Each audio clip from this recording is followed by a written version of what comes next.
and gentlemen, welcome to the Psychosin project here on That Metal Station, and joining me over Skype is frontman for the one and only Alestorm, Mr. Christopher Bowes. Welcome to the show, mate. Hello, welcome, good evening, good afternoon, good morning, good night. How's it going? I'm good, man, I'm good. Now, you're about to release your new album, No Grave But the Sea, in a couple of weeks. What can people expect from it? You can expect some songs about pirates. Well, you don't want to deviate too far, do you? Well, you gotta stick to what you know. And, we know pirates. You know, I mean, there's other stuff. It's like songs of donkeys and drinking and all that sort of stuff, and anchors and anal rape. You know, just the usual subjects you associate with pirates. Well, I don't know. You said Mexicans there. You could have been talking about Donald Trump for all I know there.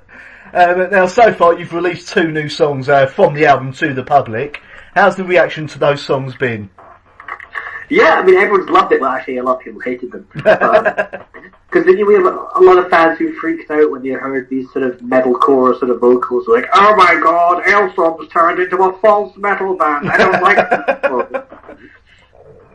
Yeah, I will admit the metalcore start, well, the screaming vocals did throw me off a bit on the first song myself.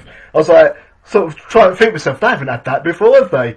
Yeah, we're always keen on trying new things and adding new elements to the sound. Yeah, but like I say, we don't feel like we're part of any sort of real scene, so we can just do anything. Like, no one's going to say, "Oh, you're playing the wrong genre." Who cares?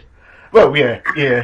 Now, back when you started the band back in 2004, when you were called Battleheart, did you ever think the band would still be going now? No, we thought we'd do like a couple of demos and play a couple of local shows, and that'd be about it, really. Yeah. So the whole thing was a very big, dreadful mistake. We didn't really plan on any of this, but it happened, and we can't complain too much. Well, in the end, it's allowed you to go around the world drinking, so it's all good. That's the best. We get to go around the world being idiots and having fun and things. There's worse jobs, Oh dear. Now, did you ever expect the band to get as big as it has done over the last few years? No. Like it's we like I say, we didn't have any plans to get big, and we thought we'd always be one of those sort of mid-tier sort of bands. But yeah, it's whenever we last year we did this like co-headlining tour of the UK with Sabaton and stuff. And then it's only going to get bigger. So yeah, it's all great. There's so many cool things happening to this band, and it just keeps exploding, and it's completely out of control. And talking of Sabaton, I've got a question from one of the listeners to the show for yourself, which is, I know, a bit nerves time. Are there any plans to maybe do another tour with Sabaton around the UK again in the near future? Oh, that would be fun. Is that what people want? Do people keep wanting to see the same tour over and over again? I don't know, apparently so. Oh, you kids are boring. No, we'll always have a tour with different bands. Well, maybe I think next time we're going to try and do another pirate tour with a whole bunch of different pirate bands. Yeah. So yeah, but no more Sabaton tours. Okay. Now, was the plan with the band to always incorporate the kind of pirate theme to it, or was that something that just evolved over the years? Yeah, it was a big, dreadful accident. Like, when we started, like, back in the Battleheart days, we were just, like, a band. I guess we were a mostly power metal, kind of folk metal band. And we thought, okay, let's write some songs. So I wrote this song, and it happened to be about pirates. Yeah. And I took it to the rehearsal. Everyone was like, wow, this song was great. It was actually the song Heavy Metal Pirates, which is almost some, like, EP of ours. Yeah. In the song. I was like, wow, that song was great. Let's do some more songs about pirates. So I wrote another song about pirates, and then suddenly, before we knew it, all our songs were about pirates. So we're like, okay, I guess we're a pirate metal band now. Well, it's just not a bad way to make a living, is it, really? Now, as I said earlier, you've got your new album, No Grave But the Sea, coming out over the next 2 weeks. How long did it take to write that album? We started writing it maybe last January, and maybe 3 or 4 months of lazy songwriting. We're not very prolific songwriters. We just tend to do things whenever we get bored or inspired. So it's, the whole thing was finished by last September, that's for sure. Oh right. We sat on it for a bit, then went to the studio and recorded it all. But yeah, it was a mostly painless procedure, the whole thing. Excellent. So I'll tell you, it was a lot of fun to sort of write the new songs. Yeah, I mean, it's recording especially recording all the backing vocals. That was great fun. Just getting drunk and screaming along about fucking people with anchors and things. Now, did you do anything differently when it came to writing the new songs on the album? No, it's been the same process as always. We all do this stuff remotely, like over the internet, because we all live so very far away from each other. Yeah. So we just send each other songs, but mostly it was myself and our keyboard player Elliot doing things. That was the two of us just writing it mostly, and it works fine. We have good ideas, and it works well. Excellent. Now, how would you yourself prefer to describe the sound of the band? Because you brought up being pirate metal earlier, but God, I don't know. I mean, I try not to think about it these days. I mean, like I said, I guess the best description is folk power metal, but that just sounds really lame. So I just try not to think about it. Just say we're Alestorm. Yeah, fair enough. I mean, usually when you say Alestorm to people, they know exactly the sound they're going to get. So unless you're thinking of Hailstorm, the other band, which they sound nothing like us. But yeah, I did actually get that confusion earlier when I put it up on.